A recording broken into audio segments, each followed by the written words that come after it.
Alright, so there you go. All the rain last night, plus the snow melt, flooded bridge. Whenever you got water on this side, you can't drive across it. If you got water over here, you can pretty much drive across it. It's not a big deal, but you got that much water, you gotta do the hike.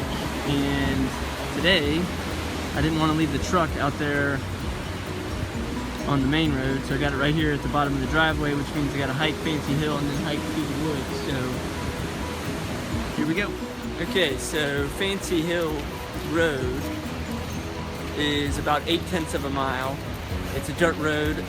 I guess you'd call it gravel, but mostly just a dirt road because there's not a whole lot of gravel on it. Beautiful way to hike, so it should be a fun little hike. I know each time that we get some rain, we have so many people that follow us on the farm page. They always ask, did the bridge flood? And it seems to really freak people out about the bridge. The majority of the time, the bridge does not flood. The bridge does a great job. Sometimes it may trickle over, you drive right across it, no big deal. And people always just remember the flooding of the bridge. It really only happens like maybe 3, 4, maybe 5 times a year tops. And then with that, you're only down a day. And if you were to look at it by hours, you're even down less than that because it's a flash. Just flashes over and then it goes back down. So if you look at percentage-wise, you're like less than 1% of your time are you, limited with the bridge. So it's really not that big a deal, but people just totally freak out about it. Yeah, so people freak out about it. Only thing I can figure is maybe because it feels like a loss of control to people. When we first moved up here, it freaked me out too. It kind of made me nervous. But after you get used to it, it's not that big a deal. You do pay a little bit more attention about what you're gonna do, like from a medical standpoint, just because, if you had something bad happen, that would be rough. The people that lived here before us, the elderly gentleman had some type of medical issue, and they actually had to bring in a ladder truck, and they took the ladder and put it all the way across the bridge while it was water running under it and flooded, and they picked him up in the bucket and then pulled him back across, so obviously you don't want something like that to happen, but you just pay attention to what you're doing, and it's really not that big a deal.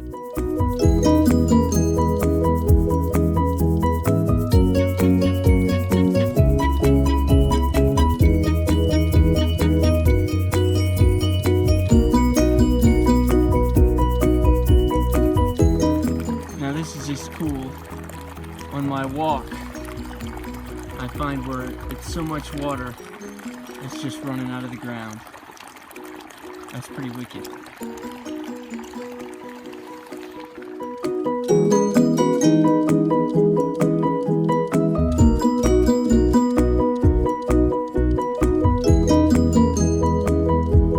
I have a lot of people ask, well, if you don't use your bridge to get across the Buffalo River, which that is the Buffalo River, how do you do it?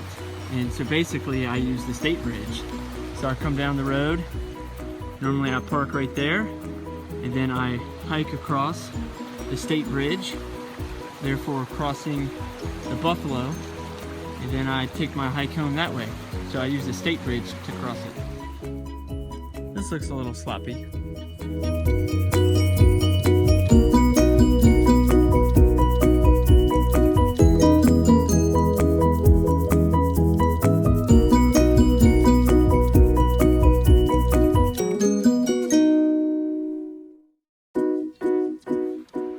Check out that awesome view of the river.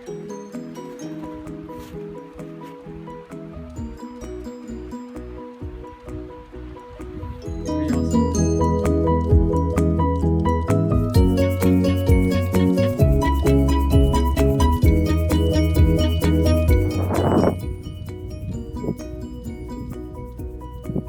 Walked up on a gang of turkeys.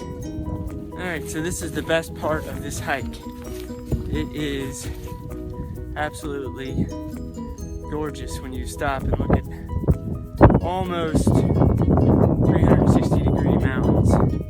This would be like the perfect place for hills.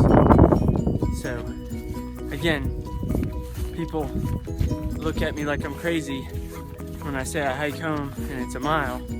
You go measure it out on Google Earth, it's exactly a mile, and then that doesn't even count the hiking down Fancy Hill.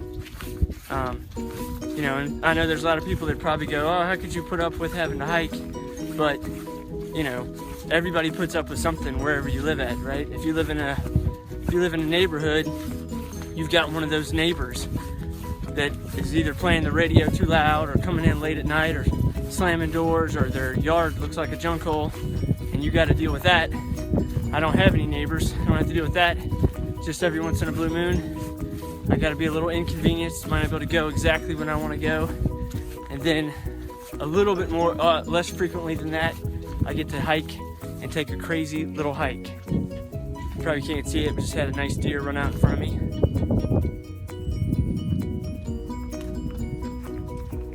Nothing wrong with a cool hike.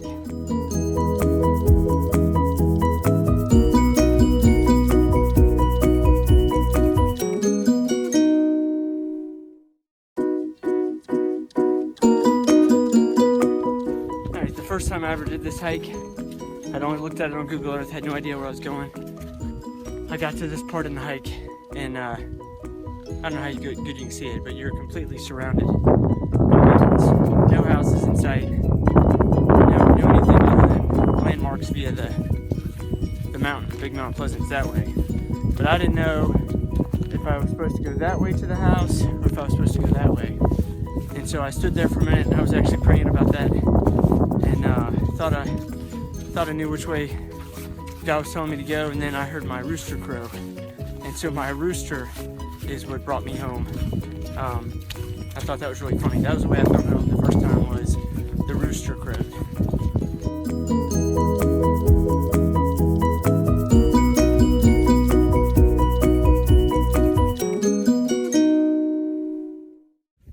Alright, I had a lot of people say they liked the last video of the walk home, so thanks for walking home with me. My kids are waiting at the gate for me, so it wasn't bad. I don't know how long it took, maybe 30 minutes. It wasn't a long hike. And beautiful, not too cold. A little chilly, but not too bad. You get up here at the farm, the wind starts blowing a lot more, as you can tell from when we were down there at the bottom of the driveway. So, anyway, it's all what you get used to, and it's all perspective.